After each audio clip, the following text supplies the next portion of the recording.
Fishing Obsessed podcast. We'll be sitting down with a fresh guest each week. Someone who shares the same kayak fishing passion that runs through our veins. We're talking kayak anglers, kayak companies, lure experts. Heck, anyone who's got a story to tell about landing the big ones from a kayak. We're setting our sights on becoming the #1 kayak fishing podcast in the world. You'll get a chuckle, a grin, and hey, maybe even a belly laugh. Because we believe in the power of humor. But above all, we're here to educate and inspire. So, whether you're a seasoned kayak angler or just dipping your toes into this exhilarating world, join us on the Kayak Fishing Obsessed podcast. It's time to reel in adventure, camaraderie, and the joy of the catch. Here's your host, Darren Wendell. What is up, everyone? And as you can see, my name is not Darren Wendell. He is not. Nor is mine. No, nor is that person there. He is not Darren Wendell. So the actual host of the show is not here. So he left it to me this week and my co-host, Chad Hoover, to run this show. And before we get started, Chad, I just want to give a shout out to our show partner, Dark Horse Tackle. Before they're even a partner, I use them. We have them on the show.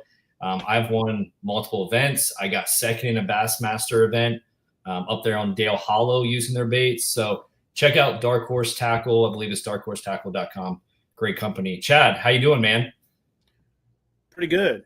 Let me stayed up last night until I stayed up until this morning, till about 5 o'clock, working on the KFAS, or the Kayak Fishing Advanced Safety Training Curriculum, which is a project that I'm actually launching with the real host of this show, Mr. Darren Wendell. And he is over in Canada, up in the Pacific Northwest, with my son Austin and a bunch of other crazies, the Paul and Jeff from Aggressively Average Anglers, and Wade from Yak Attack, and Keith Stevenson from Kayak Angler, and a bunch of other people over there chasing some salmon and some lean cod and some kind of bass that they catch on kelp beds and a bunch of other stuff. And unfortunately, I had a little health situation going on, had to bow out of the trip, but it's allowing me to kind of focus and get the core curriculum done for the Kayak Fishing Advanced Safety Training, which we'll talk a little more about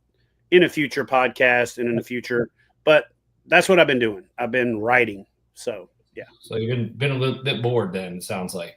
Nothing yeah, I mean, the rain has kept me off the water for the most part. I mean, not that the fish ain't already wet, and not that I don't got great rain gear and all that good stuff. I just I've needed an excuse to work on this, and that's as good of an excuse as any. And the rivers are kind of swelling up, but as soon as they cleared up, I'm doing a couple of overnight kayak fishing, camping type thingamajiggers, which is really my true jam. So I've been doing a lot of planning for that as well, putting the pieces together, stretching out the old hammocks, getting out the sleeping pads, and putting together the piece parts of going on those adventures as soon as I clear this monumental assignment I have to finish. So, yeah. Got this. Well, tonight, what do we have? We're going to discuss the future of competitive bass fishing, and no two greater people to have on here in competitive bass fishing than Mr. Chad Hoover and our guest, Mr. Steve Owens. And I'm going to bring him to the stage here. And I'm kind of going to turn this over to Chad and Steve, folks, for the people that are listening in. Let's go. Here he is. I mean, we're going to yank you back in. Yeah. Every now and then. Bam, there he is. Hey, look at that. That worked out like a pro. So almost. Well, Steve, welcome to the show, man. I would introduce you myself, but I think I would fall short of the mark. So why don't you give us your official title, credentials? I mean, obviously everybody can see Steve Owens on the screen, but give us the who Steve Owens is elevator pitch, if you don't mind. Yeah, I'm Steve Owens. I live in Tennessee. I'm a tournament director. I operate the Bassmaster Kayak Series along with Georgia Bass Nation, Tennessee Bass Nation, and I run the pro staff for Dugout Bait and Tackle, and I do some purchasing and obviously sales and marketing promotional stuff. But just got started in kayak fishing.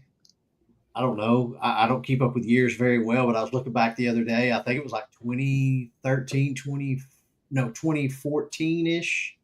And then no, it's 2013. And then I think 2014, you started coming around with KBF and I helped you with some tournaments on Chick and Gunnersville. And it just kind of just took off from there. Yeah. So and I get to fish every now and again. So yeah, I appreciate that deal. Man, listen, I'm going to say before we get into the whole thing, I really want to talk about the future of kayak fishing competition more than the past. But obviously, like you mentioned, I moved to Tennessee myself in 2012 when I retired from the Navy.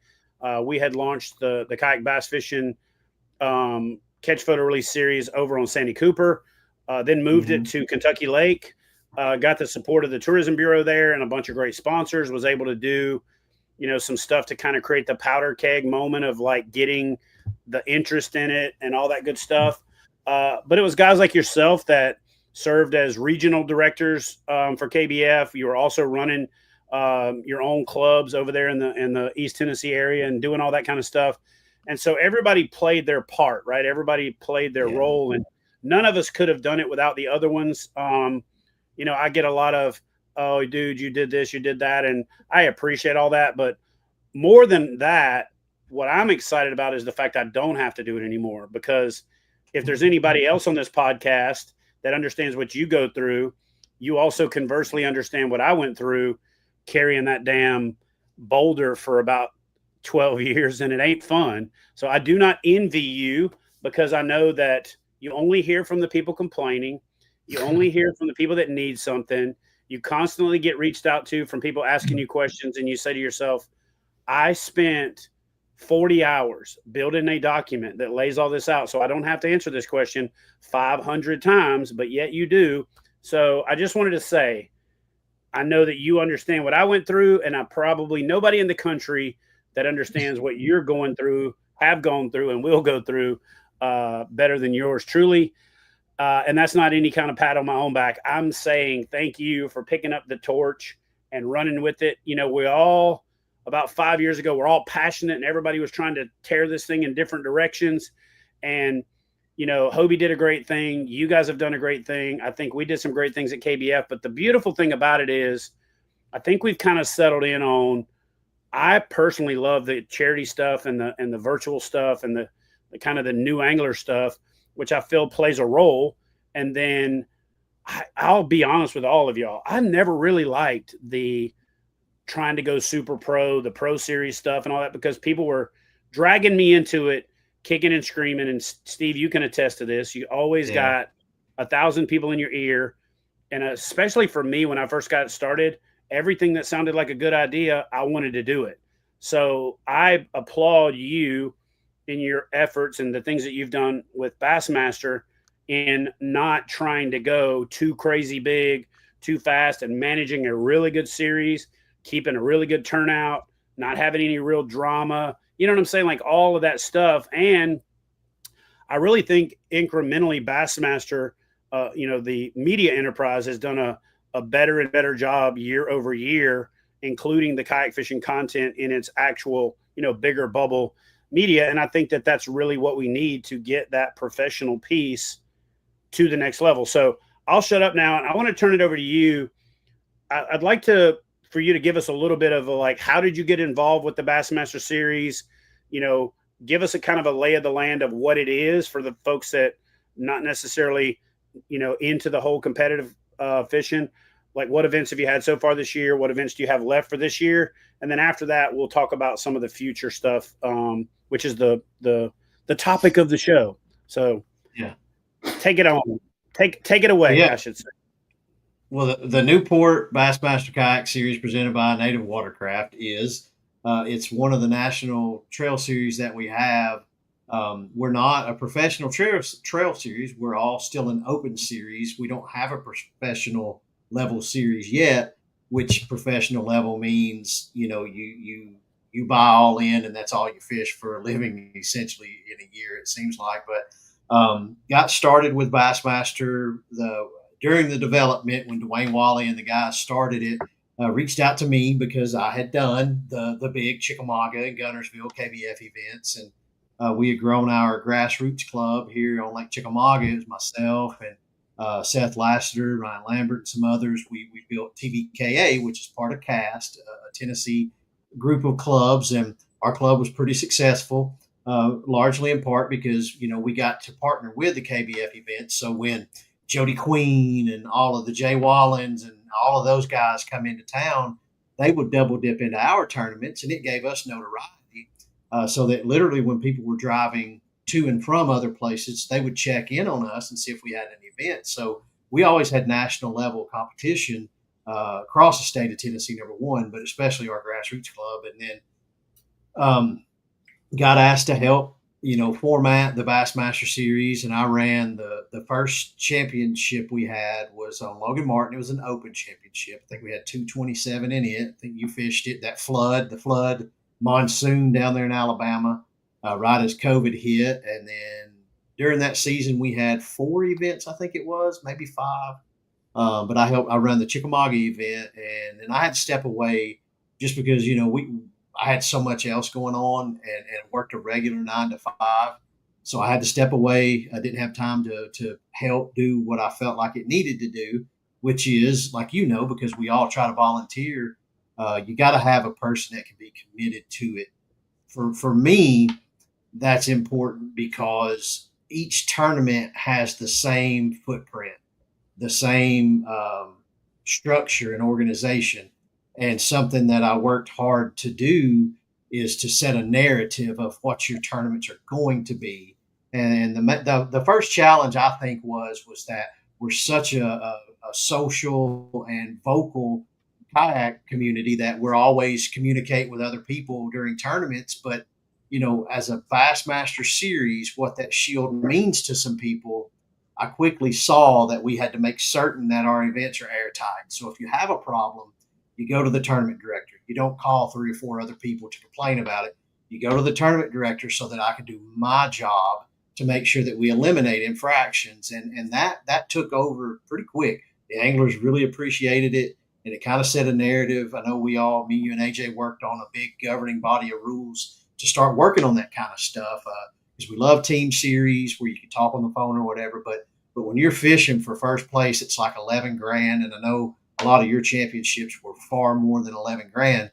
I mean, you got to make it airtight where an angler knows that they're fishing against a person and not a group of people, which was not a large problem, but there was still like a little bit of chatter about that. And so once that was done, I kind of got ahead of myself. that's, I think, feel like how we made the series move forward a little bit. And as you mentioned, we all can run tournaments. We can all charge $250 for a tournament. But the marketing power of Bassmaster is what has kind of made the series grow, I truly feel, because they do such a good job of being able to highlight the anglers on a platform, while we've got kayakers that do a phenomenal job marketing. They don't have the platform that a Bassmaster series does. And that took me a little while to get into that, to understand truly like what Bassmaster kind of is for a lot of people.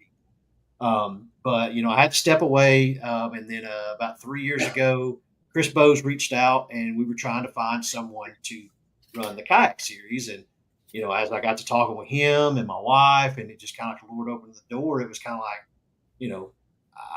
what about me, Chris? You think, he said he was glad that I said it, because we had danced around it, but I had already had kind of a contract negotiated before John Stewart left, before I left. So we just picked that back up. We got it worked out.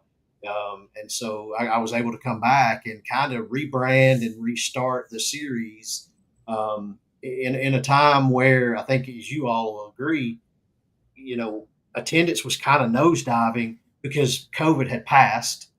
We didn't have, money to burn, kind of like we did during COVID. We didn't have more time off work because we all had all kinds of time off of work. Even if you worked a regular 9 to 5, you had time off work. And so our attendance was able to stabilize. And I think, as you mentioned, we've kind of hit a balance where we have an online representation.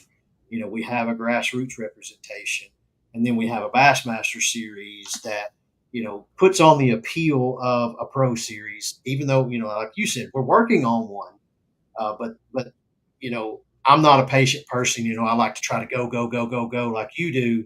But thankfully, Bassmaster is painstakingly slow for good reason. It's not an inept reason. It's that they vet everything. They look at it.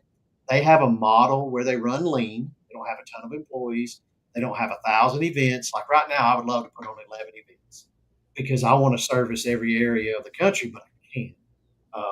And by doing that, you create a desire and a hope and a field that wants to travel to fish an event of let's just say 200. I mean, we got a really good average.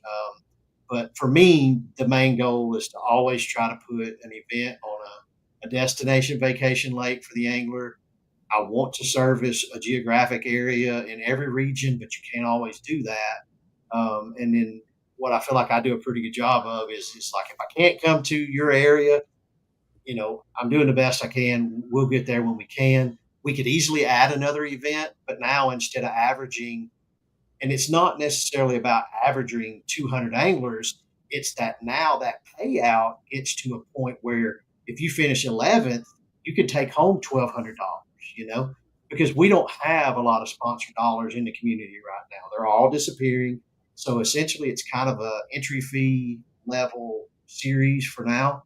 But as that grows, if we had 7 events, then we're going to average 130. And now first place is down around 7,000. So you lose a lot of money by creating more events. And I appreciate that people want more events because they want to be able to fish a Bassmaster one. But we kind of just have to sacrifice, and it was awful to say, a little extra travel in some instances to continue to grow it, because I think we're pretty close to being able to build an elite series where it's just, let's just say for conversation purposes, 30 anglers at X amount of dollar buy-in for all X amount of events, and then we'll roll with an elite series somehow. But the biggest obstacle is that we don't have a lot of calendar, because we still have to squeeze in your grassroots, your Bass Nation, your Queen Cities, your KBF online stuff, and then you've got Fish Chaos has a ton of charity events on there that people want to try to fish. Tourney X has them too, so it's pretty confusing. It's pretty confusing. Well, I want to back up a little bit to talk about something you said and offer a little bit of perspective on it, and also kind of both commend you for what you said and simultaneously offer a little bit of a cautionary tale to reinforce what you said but also to kind of stick it in your head should you get tempted to go the other way. So you talked about you wish you could do more events. And I'll be honest with you, man, the biggest Achilles heel that I had when I was doing what I was doing was I was always trying to do too much. And then the more I did, the more I got spread thin. And then what would happen is I would go to all these areas. And then the minute that I would leave an area, it wasn't, hey, thanks for coming last year. It was like, you son of a bitch, we helped last year. Now you're not coming back, you know? And so I really do feel like one of the biggest benefits that you have is that that Bassmaster puts that ceiling on you a little bit so that you can't go too far too fast, because like my dumbass didn't have that. And I was like, but Buzz Lightyear to infinity and beyond. And then I look back and, I had created too many events. They were cannibalizing each other. But I think what happened is with organizations like CAST and with organizations like CKA and Queen City and all of these kind of things that emerged from that initial kind of bum rush of the growth, people siloed up, and a lot of people that would have been that second and third 100 to kind of fill out a field found a home in their local club or enough stuff within an hour and a half, 2 hours of where they're at that they didn't have to travel anymore, and they could get that itch scratched. And then I think that when ABF was still trying to, beat the drum for the trail, and then Hobie was trying to do the BOS, and then Bass was doing the series, especially during that hiatus when you were out, it was too much at the same time, because you had that all cannibalizing each other, and then you had all of the toes being stepped on of all the clubs, and it was just an absolute crap show. And so I think that we've kind of leveled out a little bit. I personally said, look, it doesn't make sense for me to try to do a trail, because Bassmaster has the resources. It's got the reverence of that blue trophy. It's got the infrastructure. And so, like, not even selfishly or selflessly, just basically strategically looking at things, I said, it's better for the sport if Bassmaster has less competition for the biggest series in the game, so that we're not cannibalizing each other, which then lets the sport grow. Because if we're all cannibalizing each other, 50 to 75 people, you're never going to attract that blue chip sponsor that's going to write a check for $1 million to where you then can have a true pro series and go on to make this to where, 12, 15 to 50 people can make a living doing this, even if they do sort of work a part-time job. So I actually commend you on making that statement, but I also beseech you to stay that course, because I think if you try to go too big, too fast, that saying, they say those who don't know history are doomed to repeat it. Dude, I've already made all those mistakes. There's no reason to make them again. And I think that you reinforce the individual Bass Nations by not having so many events to where people then have to go to those events to support that stair step. And then, I'm trying to service that learning how to do catch, photo, release with the more fun stuff and the more prize oriented, not necessarily big payout stuff, to get people incentivized. Because then what happens is they catch 115 inches in a month, and they look over and go, holy crap, I could have competed at this level, which honestly isn't the truth, because catching 115 inches in a month and catching 105 inches in a day are two completely different creatures, right? I want to throw one question at you that Mr. Marbury posted, and he actually posted it a few times, Mr. Kevin Mabry. And I want to preface it a little bit by saying, personally, I've avoided categories and regions and divisions and all that stuff, because divisions do exactly what's in the word. They divide. And so to answer Kevin's question a little bit, and then I want to turn it over to you to hear your thoughts on it. He's basically commented a few times asking, are these tournaments going to do, certain things to attract the new anglers, the paddlers, the peddlers, and all that kind of stuff. And so I'll say this: you don't see T-ball stands every third batter in the major leagues, because at that level, you're supposed to have already gotten there. So we have small clubs, we have online stuff, we have all of those things that if you want to try to be competitive at that level. So I don't personally think it makes sense at the Bassmaster level to divide up into divisions, the paddle only, the, pedal only, motor only, and all that good stuff. But I would love to hear your thoughts on that, because I know you get it all the time, like I used to get it all the time.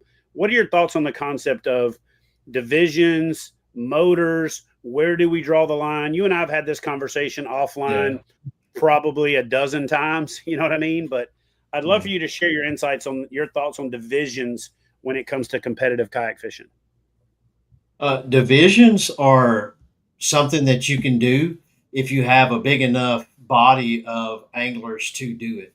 We're kayakers. We still don't have 5 million people like the boat world does. So we don't have enough of numbers to do groups of paddle, motor, no electronics, this, that, and the other.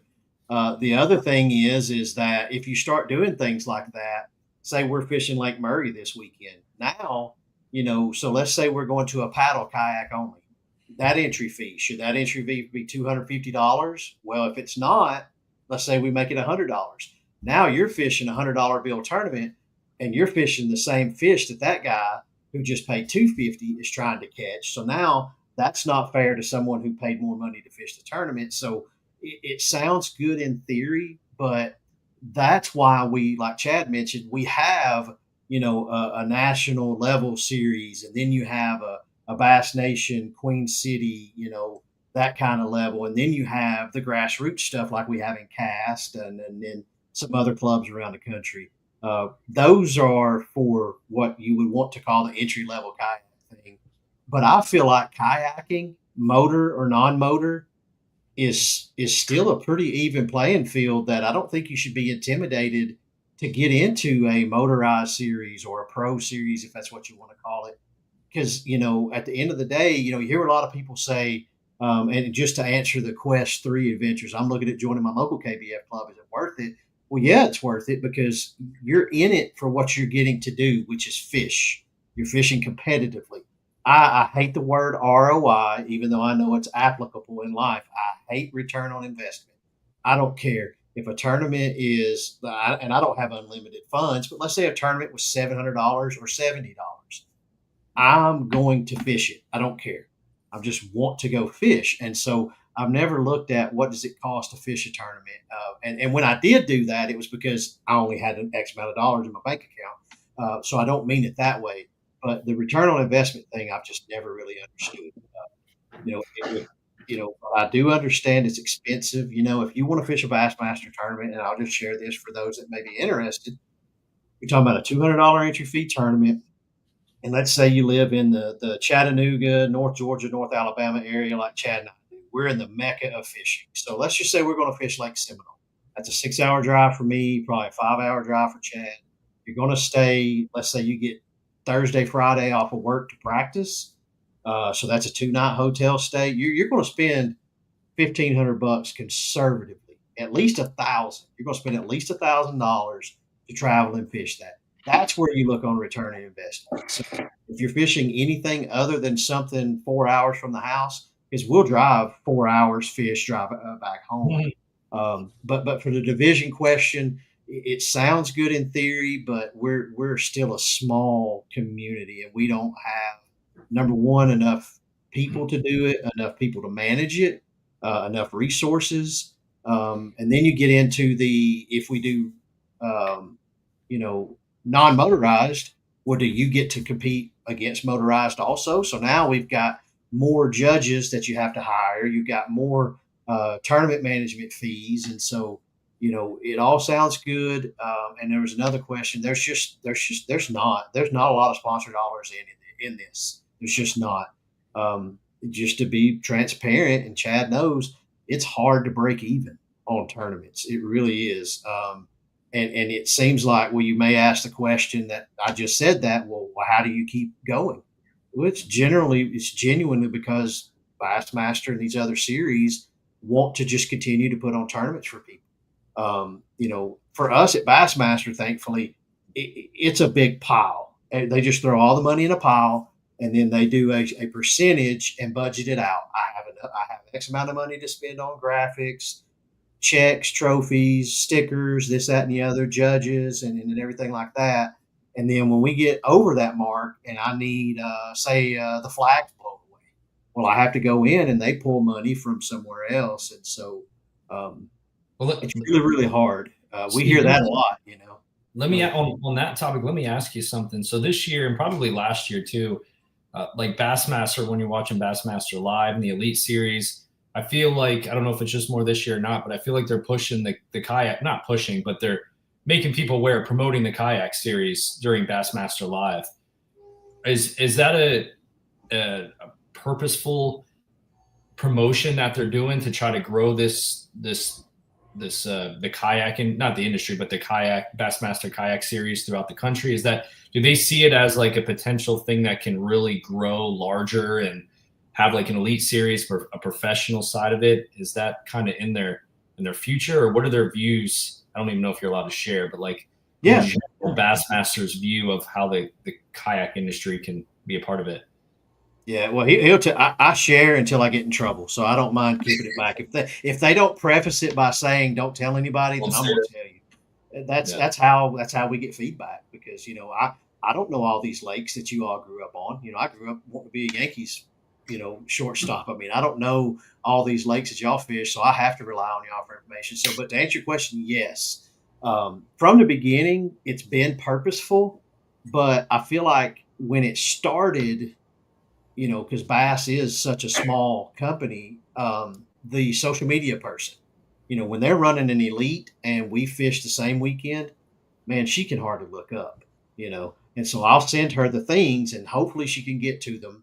Now they brought in another person to help with that. But they do, it's all purposeful, because as well as I do, every 15 seconds of airtime costs dollars. Every 1 inch by 1 inch piece in a magazine costs dollars.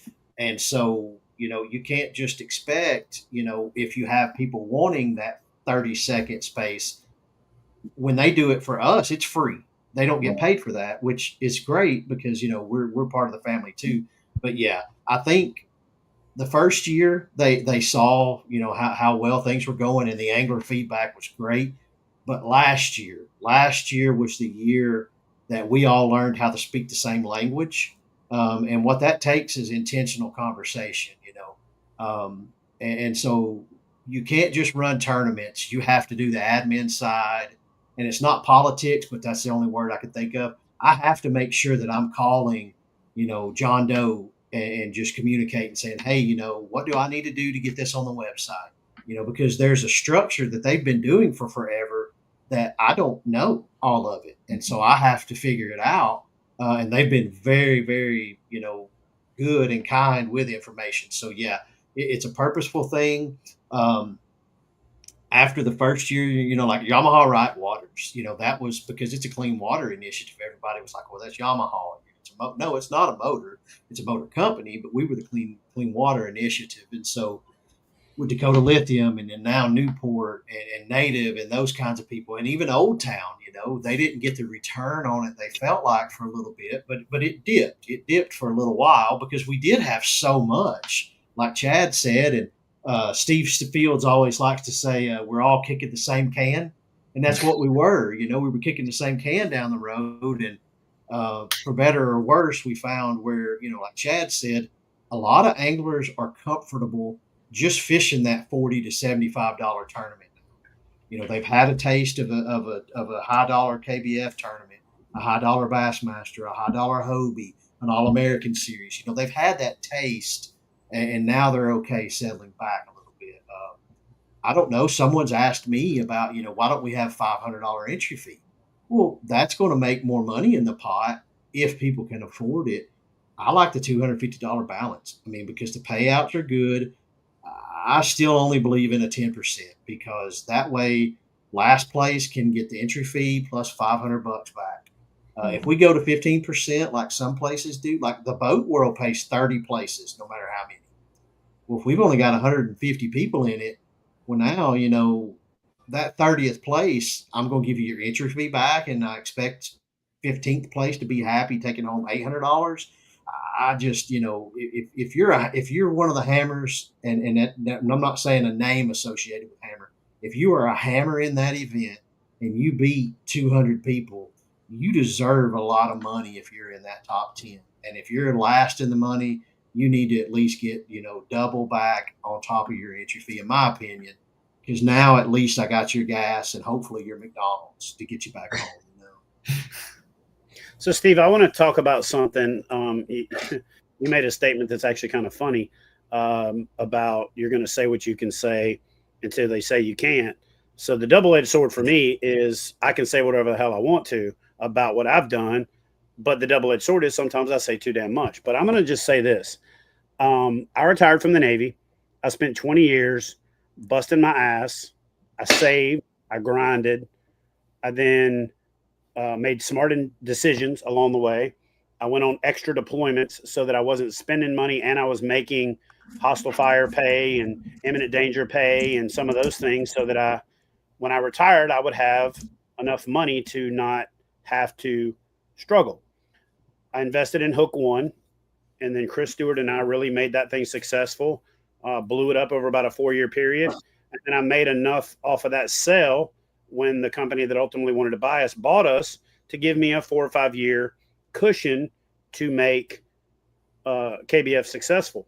So people, when we first started, would get their calculators out and start saying, oh, well, here's the entry fee. Here's this. Where did this money go? Well, they wouldn't account for PayPal fees.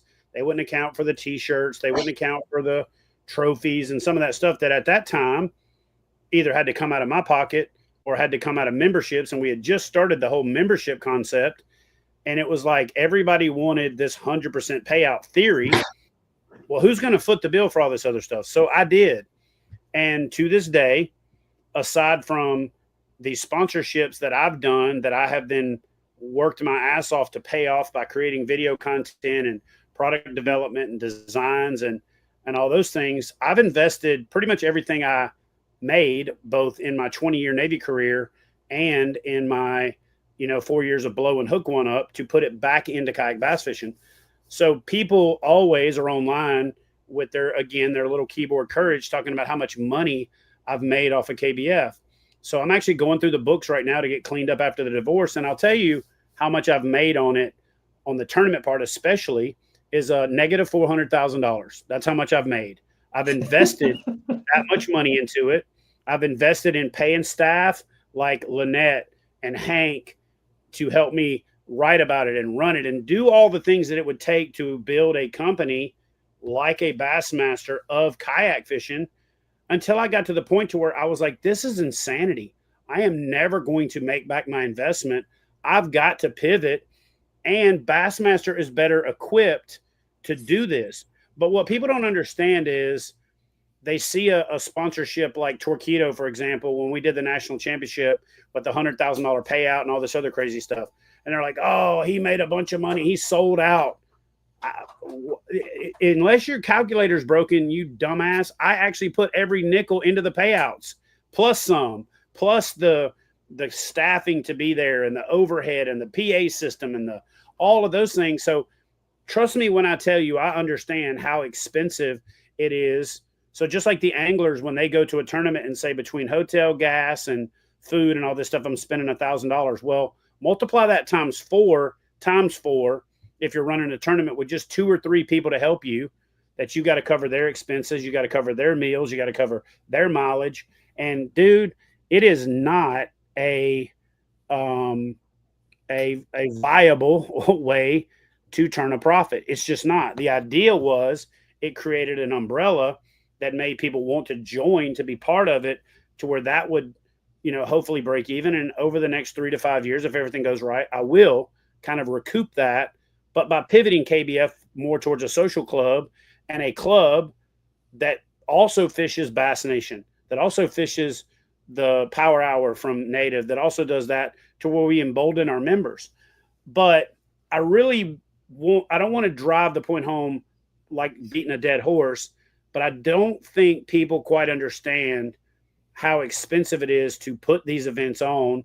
They just think this shit just falls out of the sky, that a ferry sprinkles dust and the trophies show up and the checks show up and the overhead is there. And then they also don't even think about your time.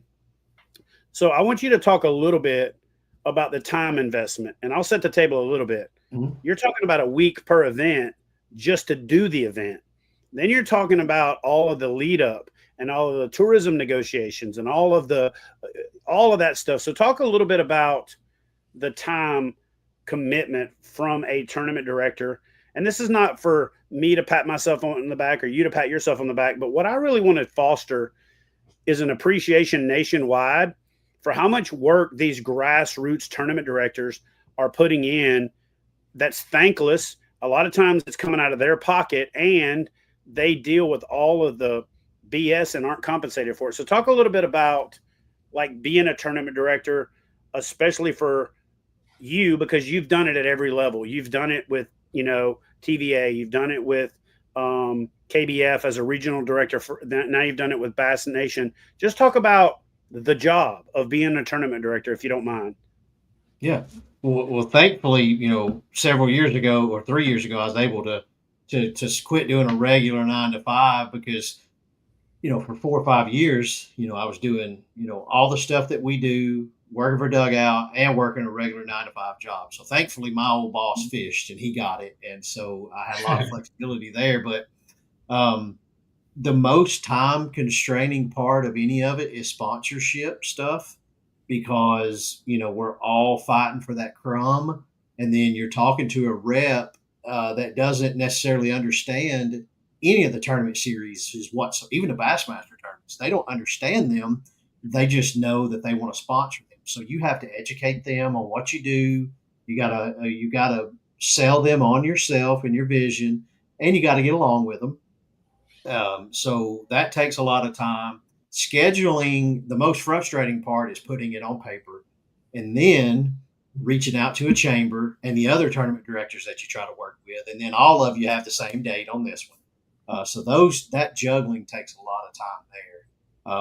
But the Bassmaster stuff is like, I've been done with 2026. This is June, for about 2 months, except for the West Coast event I've been working on. And some of those are carryover events from relationships we've had in the past. But just to give you an example, to kind of probably illustrate your question better, when we were going to Susquehanna a few years ago, Harrisburg, they don't need tournament fishing, just like Detroit doesn't for St. Clair. And so, reach out to Harrisburg, even though Hobie had been there some, it's just, they didn't necessarily get a host fee satisfied, but they have a marketing budget because their tournament series was a marketing series. Well, Bassmaster is a for-profit company. That's why it's an 80-20 split. And so I have a host fee that I have to get. And then hopefully we get enough anglers to sign up that where it breaks even when you get done with expenses and my salary and all that kind of stuff. So I had to get a host fee. So I reached out to Harrisburg, nothing. Got a hold of Russell Johnson and some other people up there, and we got a hold of Lewisburg, and that person was phenomenal. He was a phenomenal bureau person, but he didn't know fishing, but they have a great outdoors budget. And so for 3 months, I spoke with him, educated him on what we do, and he was bought in. Well, then the next thing comes, they don't have event coverage for things like this. So then we have to get with my insurance agent, Bassmaster's insurance agent, and figure out how to build them a policy. And so that was time consuming. So, and then when you get into like the Georgia and Tennessee Bass Nation, so I think I run like 29 events a year in person. Daniel Davis helps me with Tennessee. So he's at all of those. I'm at most of them, and I'm in all of the Georgia. Those ones take a lot longer because, I'm trying to get a host to give us a little bit of money to cover trophy. Because like we use to catch trophies. We use the high dollar checks. Our tournaments are pro level when you come to the grassroots stuff, because it matters. Because, when I ask you to come fish a tournament, I'm inviting you into my home, essentially. It's that personal for me. And so I want you to have the nice things. So we don't get a lot of host fees. And so I have to make it all stretch. And that's the most time consuming part is trying to get the dollars to have these nice things. We used to get tons of product. Like somebody messed around the other day and said I was selling all the Georgia Bass Nation products because we've got some Senkos and some Cuda scissors and stuff. Where used to we had a battery at every event. We had a rod or two, and it's just those days are over because it was during COVID and everybody had money to burn, so to speak, even marketing budgets, and so time consuming wise, most of it's the sponsor stuff. You literally could sit down and put a 4-hour to 6-hour nonstop day into scheduling it because thankfully I got, Joe's a great blessing. I got Joe Heibenrick that does a lot of graphics for me. He's taught me how to do them on my own now, but graphics take a long time to have what you've got there, and use it for every event times X amount of whatever. There's a lot there, and we got Donald and Richard in them, and the Tennessee and Georgia guys are phenomenal. So far in the Bassmaster, it's been, 3 years now. We've had a few issues on the water, setting a narrative of telling the truth, was kind of difficult in a couple of events. But other than that, man, I haven't had really much to have to deal with other than cracked mouths. And that's a testament to what you mentioned. You're getting ready to do the seminar. We all did a good job back. And I know, like Nick Brown, Nick had worked with you for forever. I've been so lucky to work with you, Nick, AJ, Richard Ben, Penny. Yeah, Richard Penny, Ben Smith, and all the guys at Mountain State Kayak, man. Amanda Brannon. Amanda's phenomenal. I talked to Matthew the other day. I've gotten to work with literally everybody in the country just about, and I take a lot because I don't have self-confidence. I don't feel like, I do a good job at a lot. But if you show me how to do something, I'm going to do it like you and hopefully do it the best way that you do it. So, but doing all of that, it made it to where all the Tennessee and Georgia people, they're so grateful for what we do.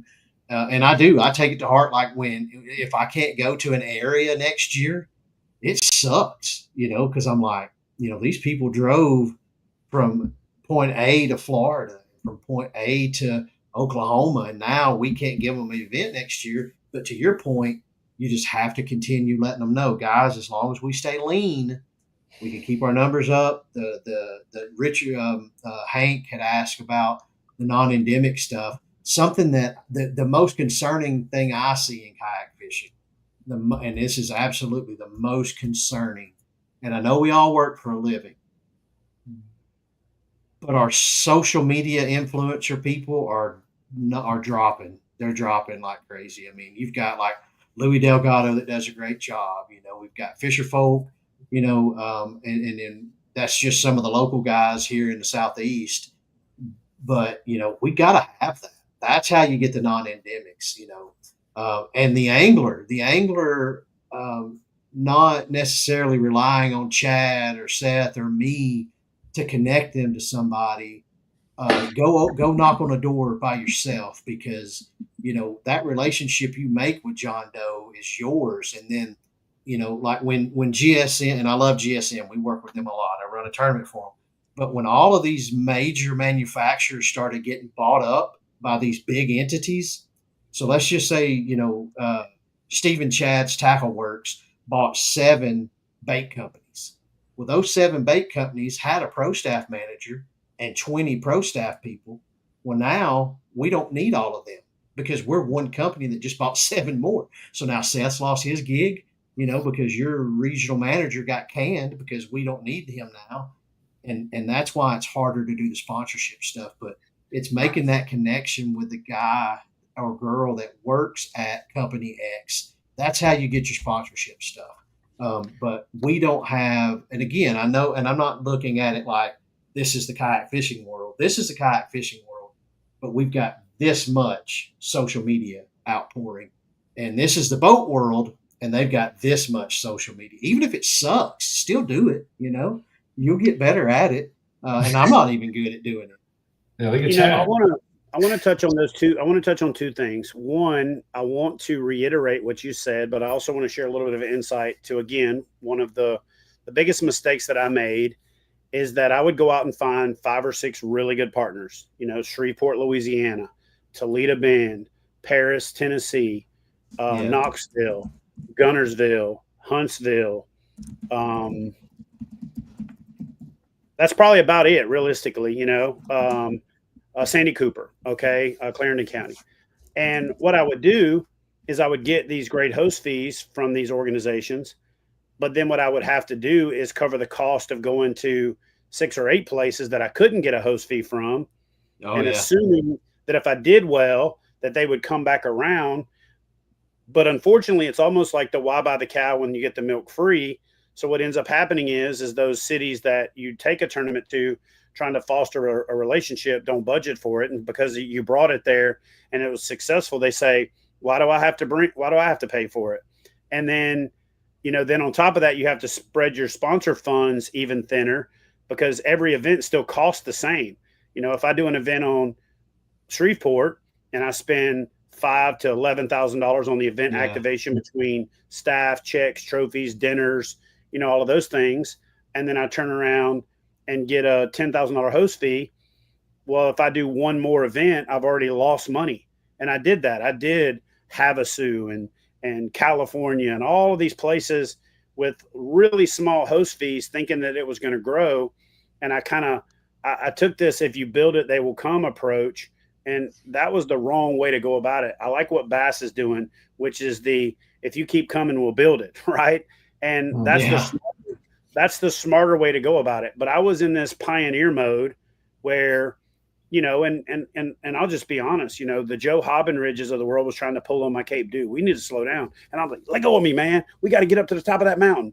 And when it was all said and done, I think that we did something great to bring people together in the community.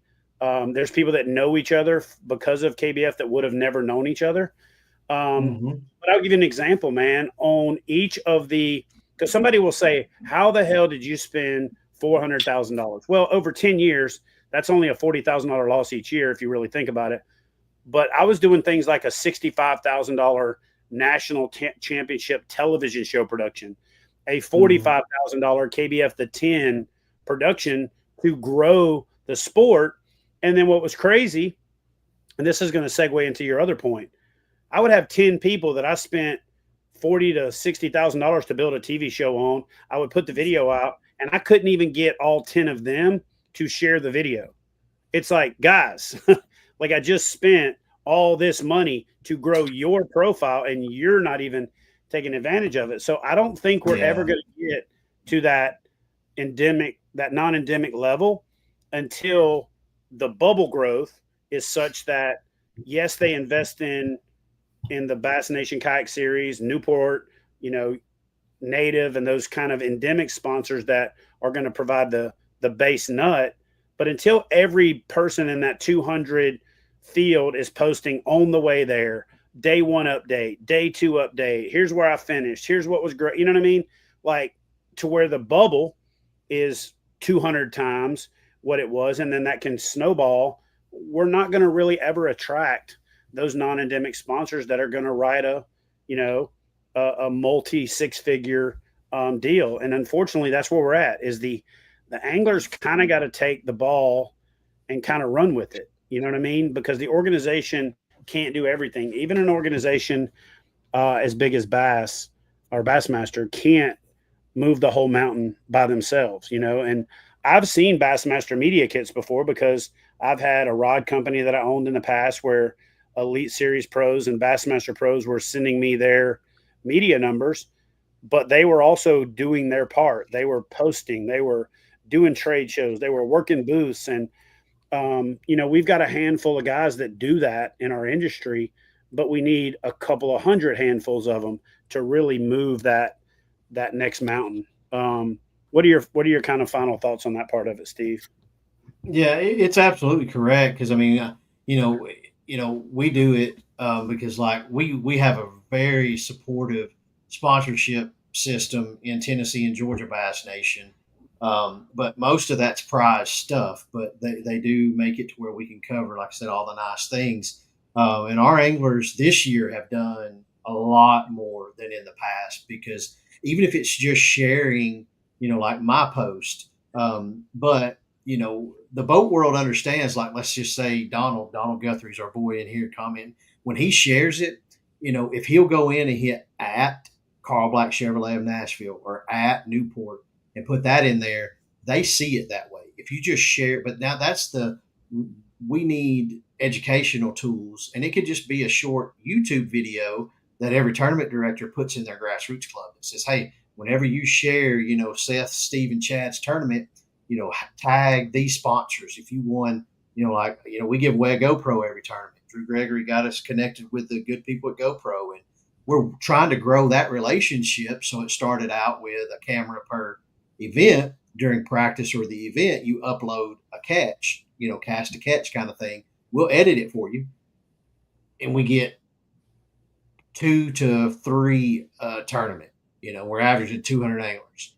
And it's for a free GoPro, and I even make the deadline like the middle of the week after the tournament so that you can get back home and get settled. And, and so, I don't know how you get that to turn around, because like we just talked about, that's the way companies reach out, because, let's say we're trying to go after Ace Hardware. That marketing person at Ace Hardware has no clue about the fishing world. But if you call them, send them links in their email and start a dialogue, they'll start looking and they'll be like, you know what? That's conservation minded because they're kayaking, they catch, photo, release, their graphics look good, this, that, and the other. These people are out there fishing. If it's a bank, well, everybody's got a family. So if you got Smart Bank as a sponsor, well, who's to say that you and your wife don't get together and use Smart Bank to get a mortgage, because you can't just look at it like, okay, we all use gasoline, so let's go after Shell. You have to look at, like what I just mentioned. Well, we all are going to get mortgage loans. Smart Bank marketing director will look at it and say, well, we've got this amount of people in this club. This amount of people are probably married based off of averages. So let's just, now that we've got this group here, we can send them an email. Maybe they want to look for a truck next year. Now we can go to somewhere and get them financed that way. It just takes some purposeful concentration and thought that I just really got good at this year. And it's hard to do when you work a regular job, because we eat, sleep, and live this stuff. But if you're doing like what I used to do, I was in maintenance or a reactor operator for forever. You don't have time to do all that. And so it's just, you just have to do it. And it's not easy. It's not fun. I know you guys do it all the time. I brought my GoPro with me this weekend to go shoal bass fishing, and it stayed in the truck for 4 days. It's not fun. What it is it's a means to an end. It's a necessary evil. One of the things that I don't think people realized, early on for me with KBF is that all of those sponsors that I had for KBF were my sponsors. Like, they weren't sponsoring KBF, especially early on, because KBF wasn't a proven thing. Well, I was proven in my television show and my content creation and what I was doing, and I was moving the needle. So aside from the $400,000, I also took a lot of my personal sponsorships and moved them into the tournament stuff to fund trying to make it viable.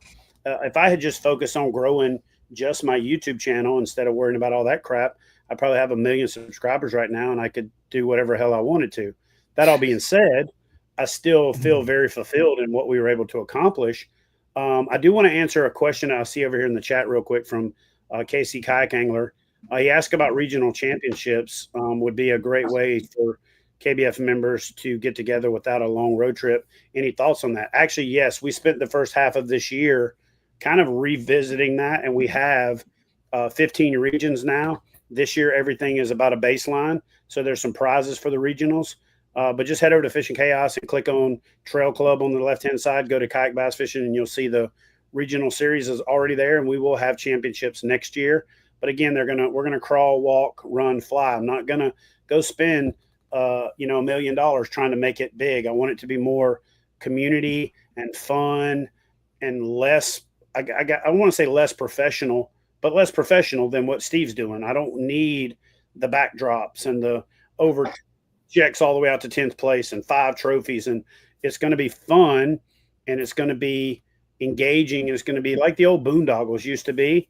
And Yeah. my whole goal is to prime the pump on more people. I hate to say it this way, kind of graduating from that to go feel like they can be competitive on the Bassmaster side. I mean, I'll be honest with you, man. My goal is to drop 100 pounds between now and September, set my schedule for next year, and I'm going to go out there and fish a bunch of them as well. A lot of people forgot I can fish. Like, I just doing too much crazy TD. Just a TD, man. And I want to get out there and have some fun with it, and do the damn thing and give my sponsors some ROI, and maybe even set the example on how you should be acting when you're going to do a tournament, like a Drew Gregory, like a Christine Fisher, like a Greg Blanchard, like the people that are really doing it are doing it, and then there's a lot that are grinding really hard that just haven't broke through yet. The Jody Queens, the Casey Reeds, the Justin Largens, the people like that I see their effort, I see their grind, and I see how hard they're working, and I respect the hustle. So I just realized it's hard. People don't understand how freaking hard it is. And it's even harder now to develop a following because there's just so much noise out there. Like, there's so much stuff to try and penetrate, but I'll simplify it. Provide value. And there's 3 categories you can provide value in: information, entertainment, and education. And I'll break them down for you. Information just means you're sharing something that you learned. Entertainment means you're doing some dumb shit like busting your ass at a boat ramp so everybody else can get a laugh out of it. And then education is you're teaching them something that you learned or that you came up with, which is taking information, putting it together, and reserving it out from a different perspective. And so to me, it's real simple: information, education, entertainment. Provide one of those 3 things to where if they traded you 3 minutes, 7 minutes, 10 minutes, 8 minutes, or 30 seconds of their life, they got a value proposition out of it. I think way too many people think, oh, I'm just going to have a camera over my shoulder. I'm going to set the hook. I'm going to show the fish I caught. I'm going to tell them what I caught it on, and that's content. Nope. That's monkey see, monkey do. Content is when you can figure out how to engage and provide value for them, which then in turn provides value for your sponsors. And you got to figure out a way to make it fulfilling, fun, and engaging for yourself, because if you don't, you'll burn out and you won't want to do it anymore. You'll do what Steve said. You'll leave your GoPro in the truck for 4 days, because trust me when I tell you, I've done it. I got 4 hard drives sitting right there in that pile that I ain't even touched yet that I need to edit, because it's a lot of damn work. You know what I mean? Yeah. But Steve, I want to talk we've coming up on, we're over an hour now, and I want to try to respect your time and everybody else that's watching. But I got one last kind of thing, and you can kind of do it all together. One, before you finish, and I'll let you have the last word. Talk to us about. I got a question too, Chad. I got 2 small questions too.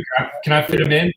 Yeah, let's get it in there. Seth. Yeah. You briefly touched it, Steve, on a possible like elite type series for the Bassmaster. How far out are we? That's number 1 from something like that, and what has to happen for that to occur?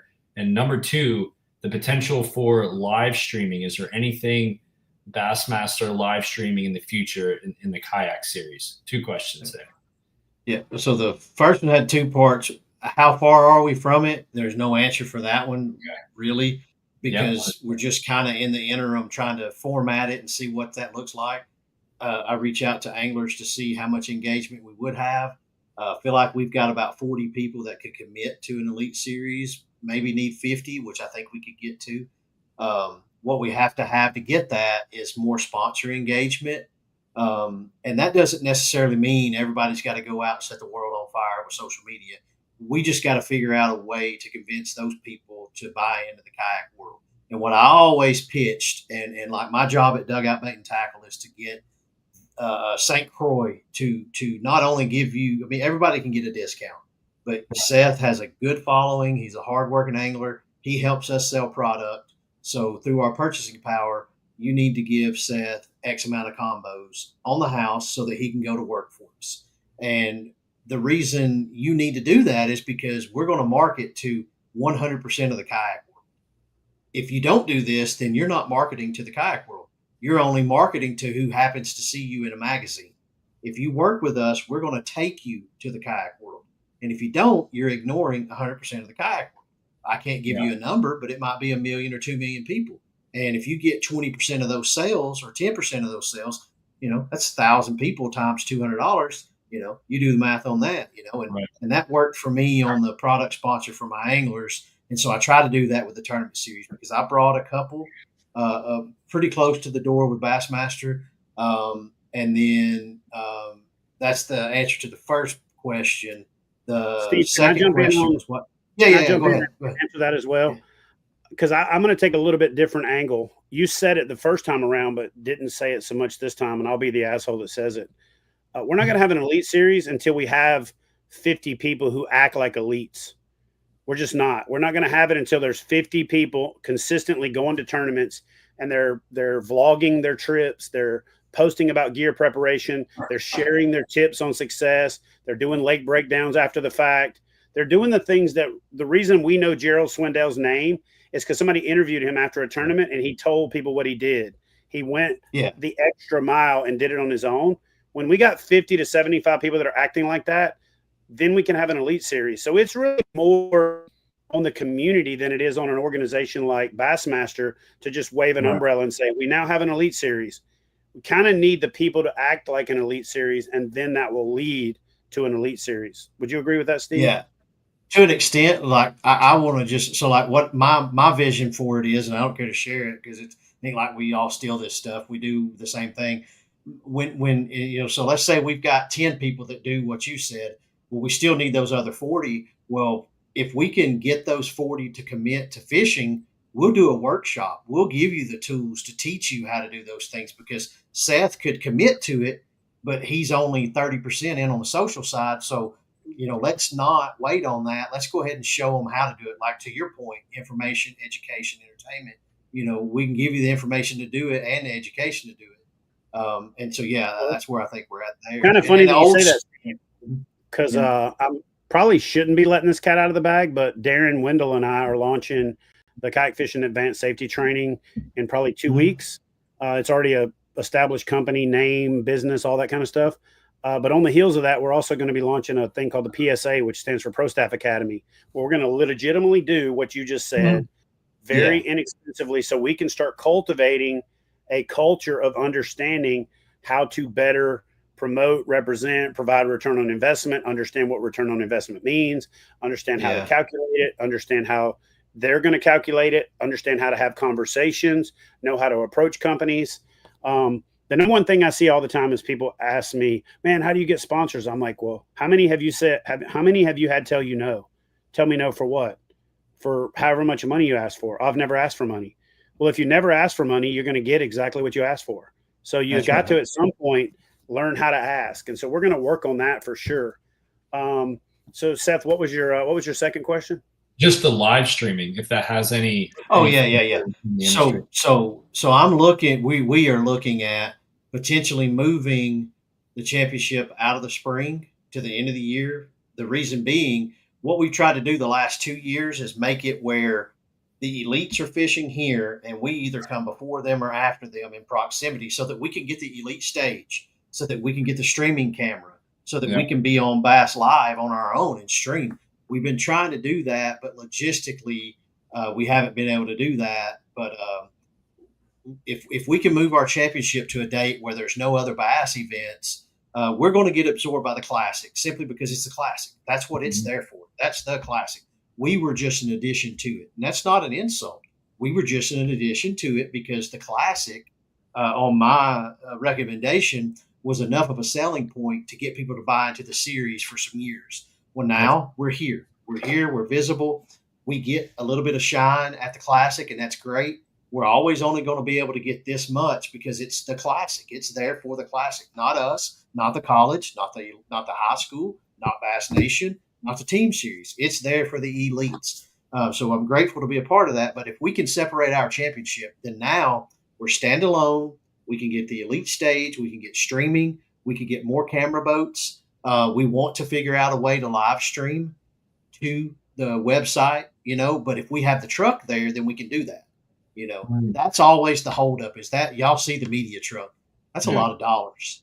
That's a big boost signal. Once we get that, hopefully we'll have it, we'll have the March championship next year. Hopefully we could get an October one established quickly enough, whatever it is, September, October, November, hadn't nailed it down yet. But if we can get that time period nailed down. Get the hell out of November, because I moved away from your tournament to go move mine to November. So don't come jump in my lap again. Sorry about that. I want it to be October. I really do, because it does. And I can fish it. I can fish it myself. Absolutely. All right. So I want to say something. We're working on that. I want to say something about this too, because I've actually going down this road. This is something I never thought I would be, is that person that owns 2 phones. So I went out and, got a second phone line for my business. I've been developing this PFD concept where there's a phone holder that you can use for recording your catch, hands free. But more importantly, you can also live stream with your camera, facing out for when you're fishing. And so for this year in the fall, we're going to do a couple of small, 2 or 3 person like shootout type tournaments that we're going to live stream. I'm going to go the low tech route because I don't have the money for a production truck like Bassmaster, but for the 10 next spring, the goal is to have everybody outfitted with secondary phones or internet mobile devices, which is all a phone is an internet mobile device. Have them outfitted with a way for that to be serialized to their name. They can stream the whole event, and then have 2 or 3 boats out with Starlink that are providing the network coverage in case there's bad signal somewhere, to where we can live stream. Now, again, a 10-person tournament. There's no way I'm able to ever live stream 50, 60, 70, 100 people. But we are working on that concept because, Steve, I'm sure you remember when Scott Butcher came up with this concept called the 5 Live, and we did that with them through KBF. I still think to this day that was one of the more fun things to watch. And I'll never forget when Jackson Orr signed up for one of them and was out there just giving a play-by-play, like stream of consciousness, was about midway through the day and was behind and just systematically just started knocking fish off and worked his way up. And it was freaking exciting to watch. So that segues into my last question. And then this one I'm going to let you handle. I'm not weighing in on it. And then you can take us home with what's left for this season for the Bass Nation Kayak Series through Bassmaster. And thanks in advance for your time. But my last question is, what role do you see, if any, like AI and the things that are happening in the world of artificial intelligence playing in the future of catch photo release, from a standpoint of, I don't know, photo identification, from, angler fish ID? I mean, what role do you see, if any, AI playing in the future of competitive kayak fishing? So for me on the AI, it'd be hard to do, simply because, like, right now, there's not a lot of real information out there on it. I don't see where it can really be advantageous, because we already have the tools to be able to do it. It's like balls and strikes. You're not always going to get it 100% correct. And even AI will still not get it 100% correct, because AI, there was a very interesting several podcasts I listened to recently educating on AI. AI is dependent on what information program system they choose to use to feed it the information. And those are built by databases. So you just hope that whoever is sending that information sends it information to where it's got a moral compass, and then for us, one thing before I forget, the advice for our people is, just because you don't have a Russ Snyder's or Eric Siddiqui name, don't feel like you can't do this. You look, Eric, one of the top anglers in our sport for 10 years, he doesn't have a social media following, but he's got support behind him because he reaches out to people, person to person, and gets that. So don't be apprehensive. It's kind of like, if you're in that grassroots $40 tournament, jump into that national level series, because I did it and I cashed checks in it. All I know how to do is catch fish. I can't break down water great. I don't know seasonal patterns. I just know how to go out and chuck and wind and do that. And so, but for us, what we've got the rest of the year is, we're coming up at the end of July on Lake Champlain in Plattsburgh, New York. And then we close out the season at the end of September on Toledo Bend. So we did that, like what you did for years, the end on the bend. Yeah, baby. And so Jason and them all reached out, and because nobody wants to fish in September or October hardly anywhere, but that area you can still do it, and so that's why we went there. Cool, man. Listen, one of my favorite events that we've ever done in the history of what we did was the end on the bend. It was that family reunion at the end of the year. That's home for me. Like, I grew up an hour and a half from there, but I caught my first actual fish on an artificial lure, first bass on Toledo Bend. My dad used to take us over there commercial catfishing when he got hurt in the oil field and was having to catch catfish and shoot coons at night to make a living and sell marijuana also. But you know what I'm saying? Like, we were living off the land, right? And so Toledo Bend is that special place for me. But it's also, I was at the Toledo Bend event when my papa died. I was at the Toledo Bend event when we lost Rebecca Golden. So it was really hard for me for 2 or 3 years to think about going back there, because like in back-to-back years, I lost a person really close to me on the exact weekend of that tournament. And so it's kind of cool that you're going back there. My schedule's pretty well free. I think I'm going to try to make that event to try to qualify.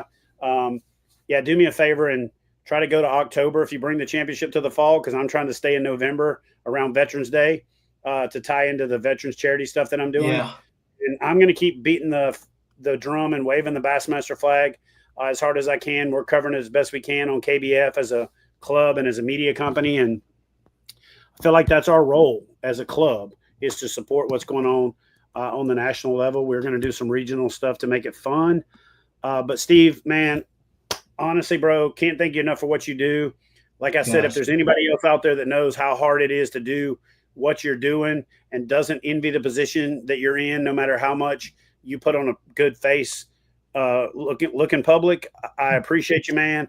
I understand it. And we all thank you for the sacrifice, because I know you guys ain't getting rich doing this, and I know you make a lot of I know you make a lot of sacrifices to make it happen. So my hat is off to you, brother. Appreciate you, and appreciate it. Look forward to what you can bring to the table in the future for the Bass Nation Kayak Series and all of the stuff that you're doing on the grassroots level still to this day. So thank you, man. Thanks, Seth? Steve. Yeah, I appreciate you guys. Appreciate you, Seth. You got anything else? I got a question for Seth. Okay. On Del Hollow, what do you think you could have done for another half inch? Anything different? Well, so I thought about this a lot since that day. Man, I had one that was like 22 inches on a bed that I couldn't catch, but it was in like 10 feet of water. I spent an hour and a half on that on day 2. I could have spent I had a decision to make at around like noon. Am I going to nickel and diamond on smallmouth out deep, or go hit that one big bass on a bed? And I decided to just nickel and diamond. I mean, I probably should have. I saved day 2 I saved all my smallmouth stuff for day 2.